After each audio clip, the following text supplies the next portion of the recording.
voy a exponer la presencia del antiguo nórdico, la lengua conocida como Old Norse, en la lengua inglesa a través del tiempo, es decir, en el estudio diacrónico, y la manera en que esto es una materia de estudio y una materia de investigación de gran actualidad, porque la consideración del estado actual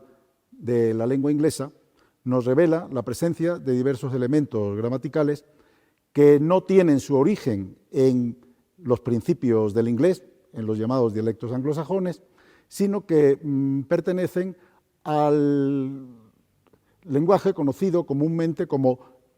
antiguo nórdico, que es el principio de lo que será luego el antiguo islandés, que viene del antiguo noruego, el antiguo danés, el antiguo sueco y las actuales lenguas escandinavas. Para esta investigación hace falta un estudio basado fundamentalmente en dos cuestiones. Una cuestión, que es lo que llamamos tradicionalmente el estudio de la gramática histórica, de la lingüística histórica, es decir, del origen y el desarrollo de la lengua, y otro que es el tradicional estudio externo histórico, que es el acercamiento a los factores y a los hechos que determinan esa presencia. Para esto último dependemos fundamentalmente de los llamados anales, lo que popularmente en Inglaterra se conoce como la crónica anglosajona, que es una serie de entradas año por año, que empiezan en el siglo V y terminan en 1154, ya con el dominio de Henri II, de Enrique II, o Henry II, y que nos dan indicación de todo lo que ha ocurrido en los reinos de Inglaterra, a través de lo cual el filólogo, el lingüista, pues entresaca datos relativos a este estudio. Por tanto, brevemente haré una referencia a esta cuestión estrictamente histórica, teniendo en cuenta que si vemos en la crónica el año 787, nos damos cuenta que ya hay presencia de unos paganos, de unos hombres del norte que empiezan a asolar las costas del noreste de Inglaterra. Son los llamados vikingar o piratas, etimológicamente los de la bahía, porque buscaban el abrigo de refugios costeros para hacer sus incursiones. A partir de esa entrada de los anales, vemos como luego hay una serie de entradas en las cuales ya se habla de una organización militar potente, tanto marítima como terrestre, que asola todo el noreste de los reinos de Inglaterra, hay que recordar que eran 7, y llega un momento en que en el año 878 vemos la manera en que el rey Alfredo Magno logra conjugar una serie de fuerzas políticas y militares tan poderosas como para detener a los daneses, y se constituye ya un pacto, el llamado Pacto de Wedgmore, por el cual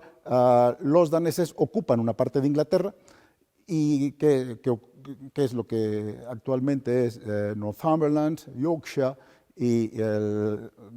Norfolk, Suffolk y algo de las East Midlands, y se constituye un territorio danés, el llamado Danelagu o Danelaw.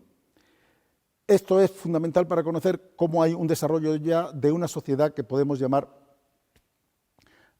anglo-danesa, con un contacto entre lenguas, con un contacto entre culturas, que termina en el siglo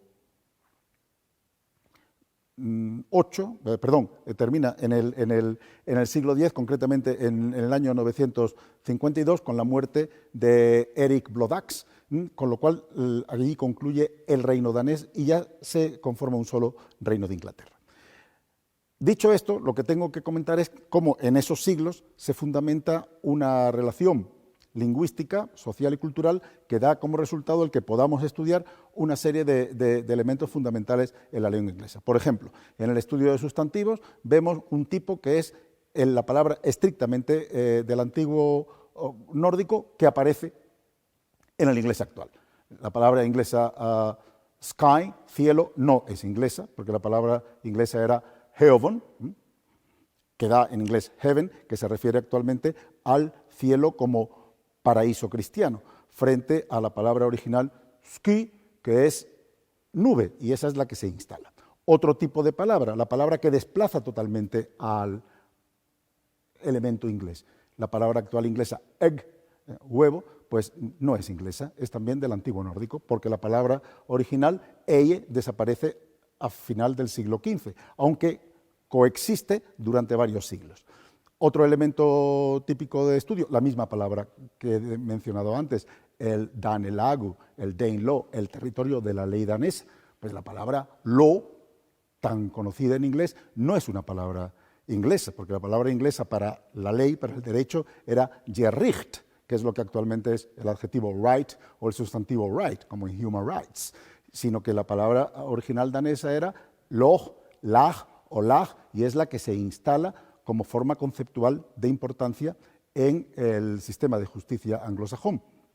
Y para comentar otra cuestión estrictamente léxica también, verbal, dos verbos de gran uso en inglés, como es el verbo de gran flexibilidad morfosintáctica. El verbo to get es del antiguo nórdico geta, que no existía en inglés naturalmente, y el verbo take, agarrar, asir, pues es el verbo del antiguo nórdico taka, que desplaza al verbo anglosajón nieman, que aparece en actual alemán como nehmen, es decir, que hay una sustitución continua. Para concluir este breve excurso de tipo léxico-histórico, diré que otra de las cuestiones de la investigación fundamental son los elementos de tipo patronímico y toponímico, es decir, nombres que aparecen en inglés a partir del siglo IX y del siglo X, que no son ingleses, como Harald, que es Harold. No hay que olvidar que el último rey anglosajón, al que expulsa el duque de Normandía en 1066, no es anglosajón, es anglodanés, y su nombre es el rey Harold, es decir, Harald. O igual ocurre con los apellidos, a los cuales se coloca el sufijo son, y así tenemos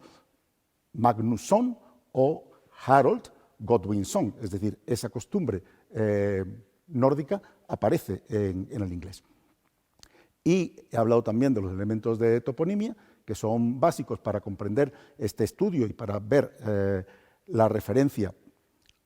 que se instala en la lengua inglesa. Eso es tan simple como tomar un mapa del Reino Unido actualmente y ver la zona anteriormente conocida como el Danelagu y comprobar la cantidad de nombres que hay terminados en "by", que es el elemento de sufijo del antiguo nórdico para ciudad, como Derby o Whitby, o el sufijo Thorp, que significa población, por ejemplo, en Althorp, o el sufijo Toft, que significa dominio, como en Nortoft. Para concluir, diré que este tipo de estudio ha de basarse en unos elementos que configuran claramente la dimensión de la diglosia, la dimensión de la diferencia temática y la dimensión de la interferencia de ambas lenguas para comprobar la manera en que se lleva a cabo este bilingüismo histórico que da como resultado el estado actual de la lengua inglesa y, al fin y al cabo, esto ha de ser lo que base un estudio minucioso y una investigación profunda y rigurosa. Y eso es lo que yo tengo que exponer al respecto. Muchas gracias.